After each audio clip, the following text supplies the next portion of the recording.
संभार तंत्र, लॉजिस्टिक, पत्तनों, कोयला, इस्पात, उर्वरक और खाद्यान्न क्षेत्रों के लिए शुरू से लेकर अंत तक संपर्क साधने के लिए 100 महत्वपूर्ण अवसंरचना परियोजनाएं अभिज्ञात की गई हैं। इन परियोजनाओं को निजी स्रोतों से 15,000 करोड़ रुपए सहित 75,000 करोड़ रुपए के निवेश के साथ प्राथमिकता दी जाएगी।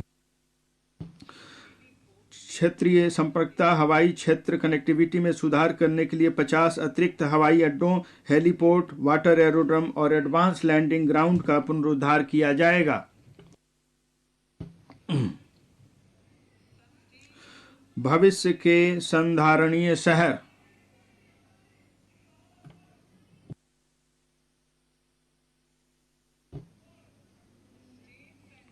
राज्यों और शहरों को इस बात के लिए प्रोत्साहित किया जाएगा कि वे हमारे शहरों को भविष्य के संधारणीय शहरों में रूपांतरित करने के लिए शहरी आयोजना, सुधार और कार्रवाइयां करें। इसके लिए भूमि संसाधनों का कुशल उपयोग करना, शहरी अवसंरचना के लिए पर्याप्त संसाधनों का सृजन करना होगा, पारगमन उन्मुखी विकास करना होगा, शहरी भूमि की उपलब्धता और वहनीयता बढ़ानी होगी और सभी के लिए अवसर प्रदान करने होंगे।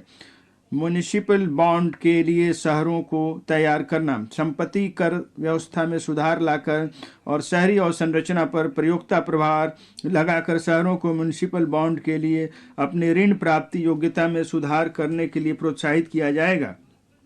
शहरी अवसंरचना विकास निधि IRDF की तरह प्राथमिकता प्राप्त क्षेत्र उधारी न्यूनता के उपयोग के माध्यम से शहरी अवसंरचना विकास निधि की स्थापना की जाएगी। इसका प्रबंधन राष्ट्रीय आवास बैंक द्वारा किया जाएगा और इसका उपयोग टियर 2 और टियर 3 शहरों में शहरी अवसंरचना के विकास सृजन हेतु सार्वजनिक एजेंसियों द्वारा किया जाएगा।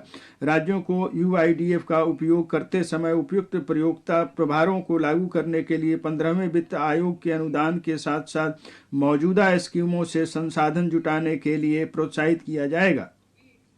हम इस उद्देश्य के लिए 10,000 करोड़ प्रति वर्ष की राशि उपलब्ध कराने की उम्मीद करते हैं। शहरी स्वच्छता, सभी शहरों और कस्बों में सेप्टिक टैंकों और सीवरों का मल कीचड़ बाहर निकालने के लिए मैन होल को मशीन होल के रूप में प्रयोग करके 100% मशीनी तरीके से साफ किया जाएगा।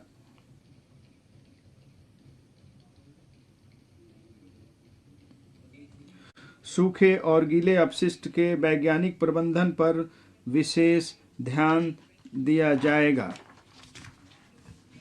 माननीय अध्यक्ष महोदय, हमारे प्रधानमंत्री जी ने कहा है कि सुशासन राष्ट्र की नीति का प्रगति का मूल मंत्र है। हमारी सरकार ऐसी पारदर्शी और जवाबदेह प्रशासन की व्यवस्था करने के लिए प्रतिबद्ध है जो आम नागरिक की बेहतरी और कल्याण के लिए कार्य करे। मिशन कर्मयोगी। मिशन कर्मयोगी के अंतर्गत केंद्र, राज्य और संघ राज्य क्षेत्र सिविल सेवकों के लिए क्षमता निर्माण योजनाएं तैयार और क्रियान्वित कर रहे हैं।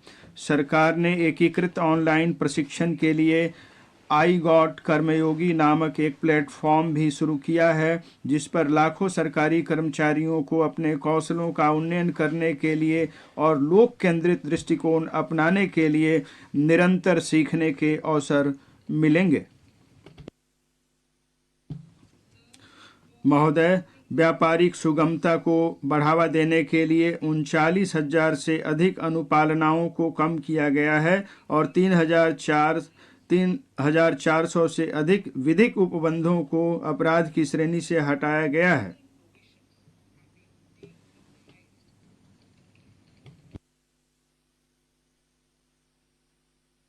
विश्वास आधारित शासन को बढ़ावा देने के लिए हमने 42 केंद्रीय अधिनियमों में संशोधन करने के लिए जन विश्वास विधेयक पेश किया है।